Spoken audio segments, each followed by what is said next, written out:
Femmes pour le dire, Femmes pour agir présente Hommage à Françoise Héritier par Michel Perrault. Je laisse maintenant la parole à Michel Perrault, l'historienne dont on ne présente pas, historienne du mouvement ouvrier, des prisons, je sais que je vais en oublier avant. Mais non, mais je le gardais pour la fin. Et des femmes, et de l'histoire des femmes. Voilà, donc je lui laisse la parole pour rendre hommage à Françoise. Merci beaucoup de m'avoir invité à cet hommage. J'aurais mieux aimé qu'il n'ait pas lieu, hein, et que Françoise soit là pour qu'elle vous parle.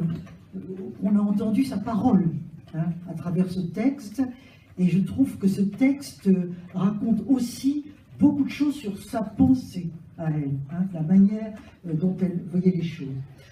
Alors, puisque les choses sont ainsi, nous allons essayer de l'évoquer, mais pas tristement, hein, parce que c'est une femme qui mérite plus que ça. Hein, voilà. D'abord, je voudrais vous dire comment je l'ai rencontrée. Je l'ai rencontrée au Conseil national du sida. Ce conseil avait été créé par François Mitterrand en 1989. Françoise, qui était à ce moment-là professeure au Collège de France, anthropologue renommée, connue, avait donc été nommée présidente.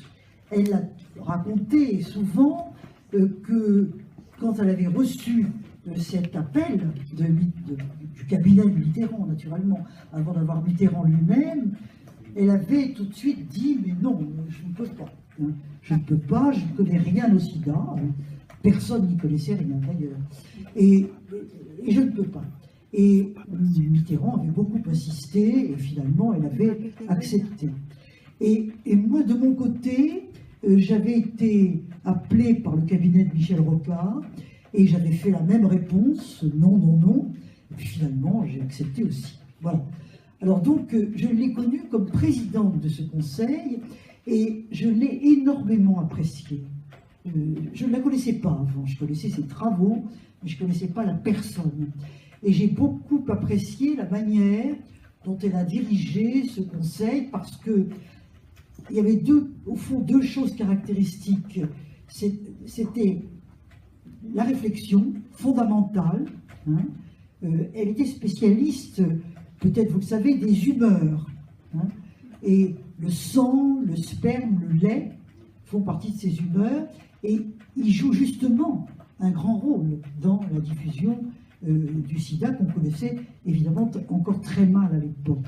Alors, elle avait donc une réflexion fondamentale sur ces problèmes, mais en même temps, cette réflexion fondamentale s'accompagnait d'une action extrêmement pragmatique sur les problèmes que posait le sida. Deux, par exemple, dans la question des assurances, hein.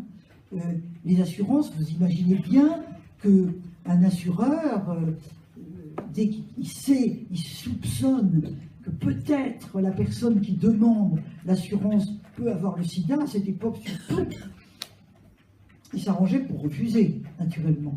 Donc, la grande question était la confidentialité. Hein. Comment est-ce que, devant les assurances, la personne qui sollicite l'assurance peut avoir la confidentialité? Voilà un exemple. Et un autre exemple, mais qui rejoint beaucoup, c'est les prisons. Hein.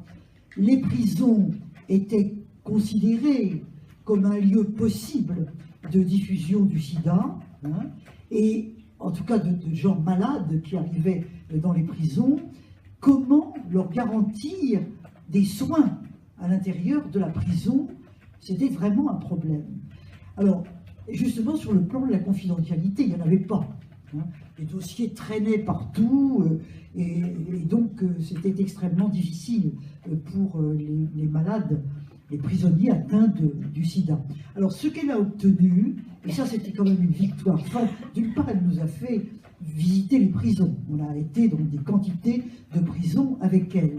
Mais l'objectif, c'était de rendre visibles les prisons et de rendre sensibles dans les instances ministérielles et gouvernementales la question des prisons. Et elle a obtenu, le Conseil national du sida, sous sa présidence, a obtenu que les prisons ne soient plus dans la mouvance du ministère de l'Intérieur, ce qui était le cas, mais passent au ministère de la Santé pour tout ce qui consistait en problèmes de santé. Et ça a été une victoire considérable, qui a permis aux malades du sida d'être traités comme des malades, véritablement, avec des médecins qui n'avaient pas à rendre compte à la direction de la prison, mais qui dépendaient directement du ministère de la Santé. Voilà un exemple de l'action de Françoise. Et hélas, je me souviens bien qu'à cette époque déjà lointaine, 89, c'est déjà ancien, elle était souvent absente. On disait, Françoise est malade, elle ne peut pas venir. Elle avait des problèmes dont je vais vous parler dans un instant. Alors voilà, c'est comme ça que je l'ai connue et appris à l'estimer et à l'aimer beaucoup, beaucoup. On n'a jamais ensuite cessé, bien sûr, de travailler ensemble, de se fréquenter, etc. Nous avons fait d'ailleurs ensemble un livre grâce à Nicole Bacharan. Vous connaissez peut-être Nicole Bacharan, c'est une grande spécialiste des États-Unis et on la voit très souvent à la télévision. Dès qu'il y a quelque chose qui concerne les élections américaines aux États-Unis, on fait appel à Nicole Bacharan, qui en même temps est quelqu'un de très médiatique, qui parle extrêmement bien, qui est très belle, enfin, dont l'image est très valorisante, au fond, à la télévision. Et Nicole Bacharan, qui est historienne, nous avait demandé à faire un livre, que nous fassions un livre ensemble. On a traîné des pieds, comme toujours, pendant longtemps, parce que c'est pas commode, tout ça. Et dans une collection du Seuil, que dirigeait le compagnon, que dirige toujours d'ailleurs, le compagnon de Nicole Bacharan, qui s'appelle Dominique Simonet, et qui s'appelait La plus belle histoire de. Alors dans cette collection, il y a eu la plus belle histoire des jeunes, la plus belle histoire de ceci, de cela. Et Nicole voulait faire la plus belle histoire des femmes. Voilà. Alors, elle voulait que Françoise intervienne en anthropologue, moi en historienne, et Sylvia Nagasinski en philosophe, et en spécialiste des questions de PMA, etc. aujourd'hui. Alors, bon, on a traîné des pieds, mais enfin, peu importe, on a fait le livre, en définitive, et donc ça a été un travail commun pour ajuster nos textes, parler un peu de nos textes. Voilà quelque chose que nous avons fait ensemble. Voilà pour notre rencontre. Mais le plus important, c'est sans doute, sûrement même, d'évoquer son parcours à elle et son œuvre. Alors son parcours, on le connaît parce qu'elle en a parlé. Elle a écrit une petite autobiographie et elle répondait souvent à des interviews à la radio, notamment à la radio, plus qu'à la télévision d'ailleurs. Et alors du coup, on connaît son parcours, et c'est au fond, d'après ce que j'ai lu d'elle, et avec les conversations aussi que j'ai pu avoir avec elle, que je peux l'évoquer maintenant. Françoise aimait se présenter comme une rebelle, hein, et de fait, elle l'était. Et elle avait opéré dans sa vie des ruptures, sinon des ruptures, du moins des choix. Hein, des choix qui étaient vraiment les siens. La première rupture, le premier choix, ça a été de faire des études. Elle appartenait à un milieu de petite, moyenne bourgeoisie provinciale, plutôt chrétienne, pas très favorable finalement aux études pour les filles. Hein. Sa mère l'aurait bien vu se marier, avoir des enfants, et puis point final, en définitive. Et Françoise, qui était une brillante élève, n'a pas du tout supporté cette vision de son avenir. Et elle a décidé de faire des études qu'elle a faites, d'abord en province, puis à Paris. Elle est venue à Paris, sa mère n'était pas du tout chaude pour ça, hein, du tout. Et elle a fait une hypocagne à Paris, et elle a ainsi conquis, on peut dire, sa liberté. Et elle a très bien réussi, naturellement, étant donné qu'elle travaillait beaucoup et qu'elle était très brillante. Et ça, c'est une première rupture. La deuxième, ça a été son choix de l'anthropologie. Et ça, c'est un choix très original, parce qu'il faut bien voir que Françoise, elle avait 84 ans quand elle est morte, donc vous voyez, ses études, c'est les années 60, quelque chose comme ça. Dans ces années-là, l'anthropologie n'était pas tellement une discipline enseignée à l'université, assez peu, et qui ne menait nulle part. Enfin, je veux dire, menait vers la recherche, mais une recherche où il n'y avait vraiment pas beaucoup de débouchés, et ses parents lui avaient dit, au moins tu fais une agrégation, quelque chose comme ça. Elle avait commencé des études d'histoire, et elle a abandonné ces études d'histoire qui auraient pu l'amener au professorat pour l'anthropologie. Et pourquoi?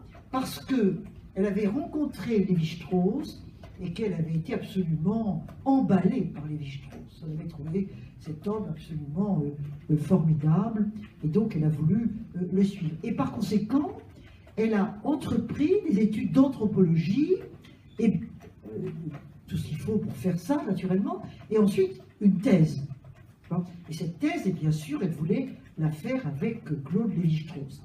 Et à ce moment-là, elle a choisi, et c'est sa troisième, sinon rupture, du moins choix assumé, l'Afrique.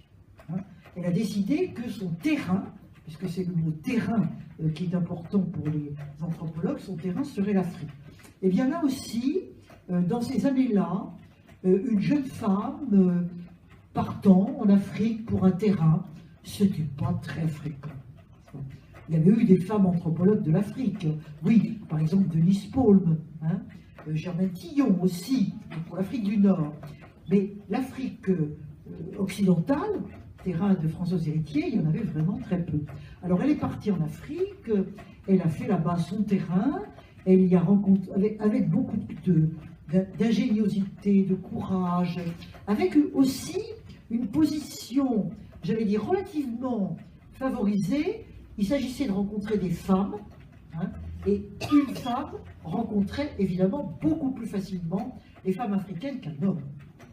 De ce point de vue-là, le département d'anthropologie du Collège de France, où était Lévi-Strauss, l'encourageait en lui disant, bah oui, puisque vous avez choisi de faire ça, c'est formidable parce que vous rencontrerez des femmes africaines. Alors c'est ce qu'elle a fait. Elle a fait quelque chose qui est très Lévi-Straussien sur les structures de la parenté, dans je ne sais plus exactement quel lieu et population de l'Afrique. Moi je ne suis pas anthropologue et je n'ai pas forcément lu ce livre-là de François, et ça a été au fond un choix tout à fait décisif. Pendant ce terrain, elle s'est mariée avec Isard, qui est mort il y a quelques années. Heureux événement, mais un autre malheureux événement, c'est qu'elle a contracté en Afrique une maladie orpheline, c'est-à-dire une de ces maladies qu'on ne sait absolument pas soigner, et qui l'a ensuite poursuivie toute sa vie, absolument. Et qui expliquait que, alors qu'elle était encore valide, elle marchait très bien, au Conseil national du sida, on lui disait, Françoise a été hospitalisée parce qu'il y a eu des malaises, parce que ceci, parce que cela. Voilà. Alors, ensuite, une dernière rupture choix, ça a été de choisir de travailler, après sa thèse, sur la différence des sexes. Et ça, c'est un choix volontaire, assumé, parce qu'au fond, Claude Lévi-Strauss avait bien travaillé un petit peu là-dessus, mais j'allais dire, pas du côté des femmes, pas en réfléchissant aux problèmes des femmes. Vous connaissez tous et toutes la formule fameuse de Lévi-Strauss, étudiant les structures élémentaires de la parenté. Bien entendu, il étudiait beaucoup le mariage, c'était très important, naturellement. Échange des biens, échange des femmes. C'est pas ? Cette formule fameuse résumait ce que pouvaient être les unions dans les populations que lui, il avait étudiées et qui étaient l'Amérique latine, en fait les Indiens, l'Amérique latine, et échange des biens, échange des femmes. Les unions sont très importantes, mais il y a toujours cette idée de la compensation bien-femme, et qui est toujours quelque chose d'essentiel.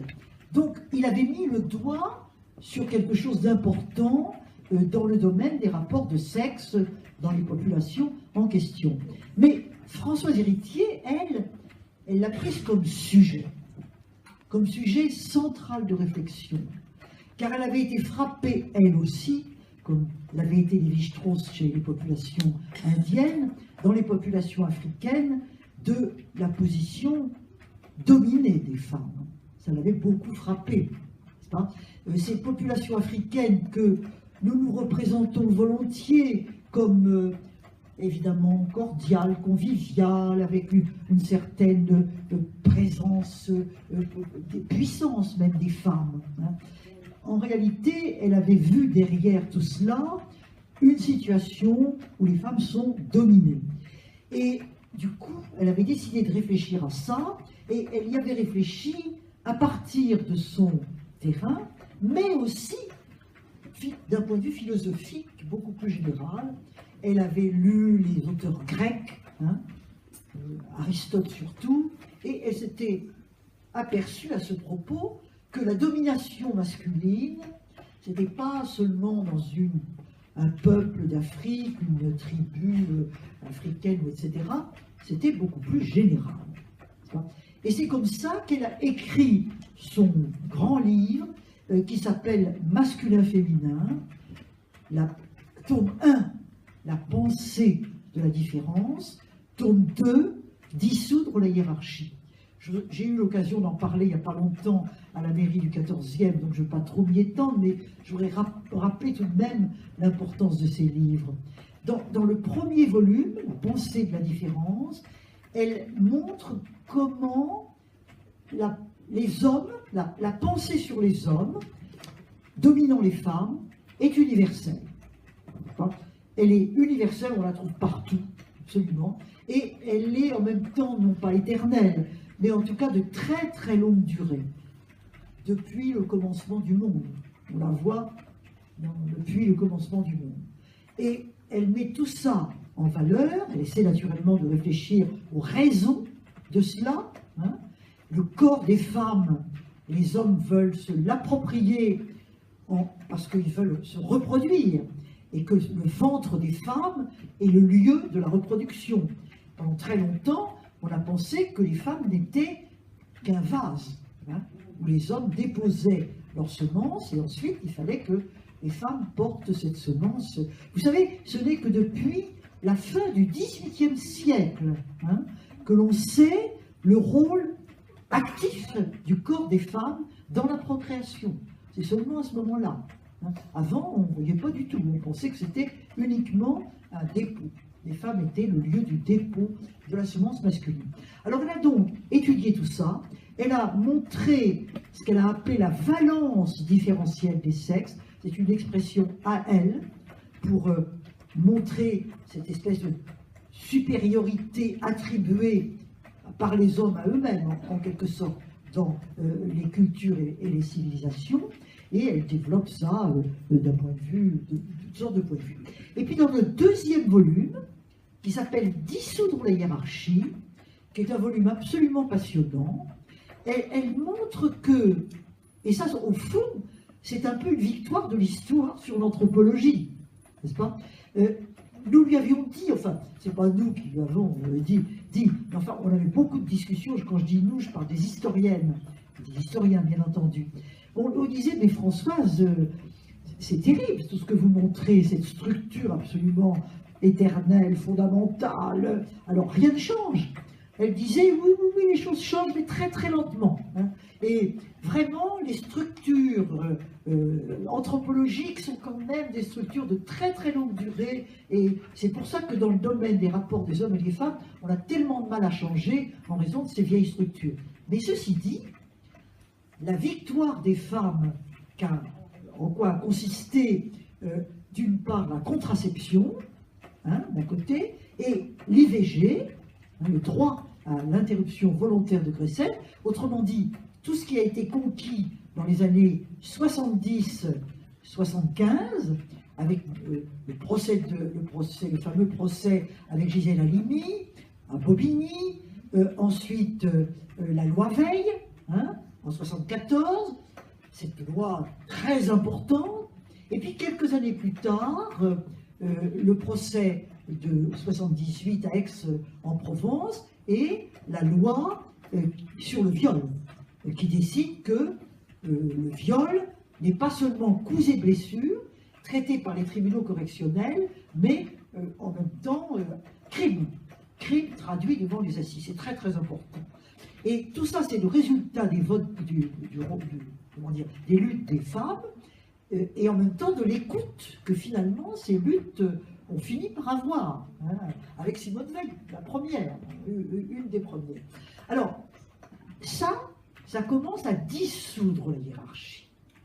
Cette fameuse hiérarchie universelle, intemporelle du masculin et du féminin, cela la met véritablement en cause.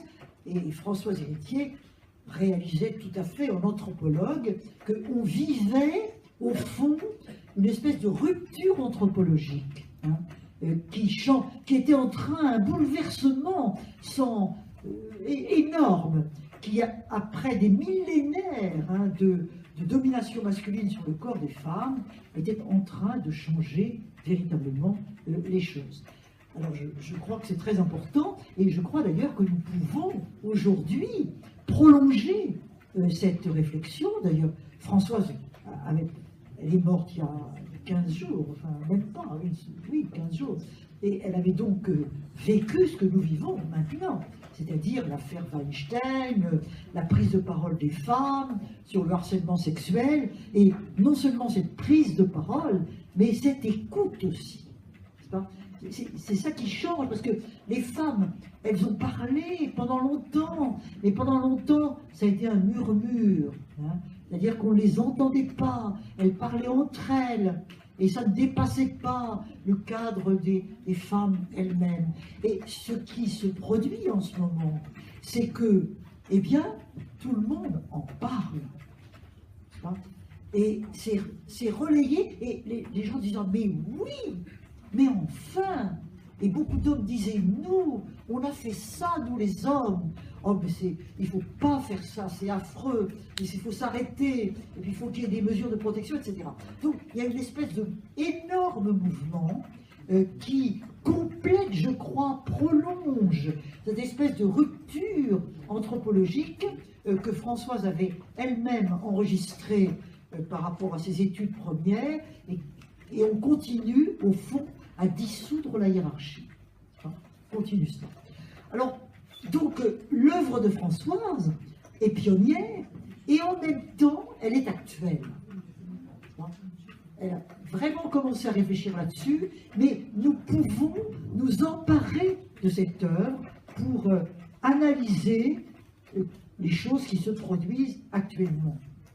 Et c'est très important. Autrement dit, elle nous a donné des instruments pour penser le présent, pour penser autrefois, l'autrefois, et pour penser le présent. Alors, Françoise a beaucoup écrit, et je ne vais pas du tout, naturellement, avoir la prétention de vous en parler ici, mais ce que je voudrais souligner, c'est que dans les derniers temps, elle était complètement handicapée, n'est-ce pas ? Elle ne pouvait plus marcher du tout. Hein. Elle était donc en fauteuil roulant, et c'était vraiment difficile pour elle de quitter son domicile. Ceci dit, elle y arrivait quand même, à condition qu'on l'aide évidemment. Mais ce que je voulais dire, c'est que ne pouvant plus faire naturellement aucun terrain, enfin voilà, une chose qui était pour elle devenue depuis longtemps impossible, ne pouvant plus aller en bibliothèque, ne pouvant plus aller faire de cours, de séminaires, etc., elle était chez elle, la plupart du temps, quand elle n'était pas à l'hôpital. Alors l'année dernière, pas l'année dernière, mais l'année d'avant, elle a passé pratiquement l'année entière à l'hôpital. Ceci dit, elle s'en était sortie de manière incroyable. Et vraiment tout à fait étonnant. Alors, étant chez elle, elle avait décidé d'écrire, hein, d'écrire spontanément, comme ça. Et c'est ainsi qu'elle avait écrit Le sel de la terre, hein, Le sel de la vie, pardon, Le sel de la vie, et son tout dernier livre, Au fil de... Au gré des jours. Au gré des jours. Au gré des jours. Au gré des jours. Et c'est notamment Le sel de la vie a eu un immense succès. Ça a été un best-seller, tiré, je crois, plus de 200 000 exemplaires. Et c'est un livre formidable. Enfin. Et je vous conseille, si vous ne l'avez pas lu, de le lire. Donc voilà, cette femme, jusqu'au bout, aura été présente, vivante.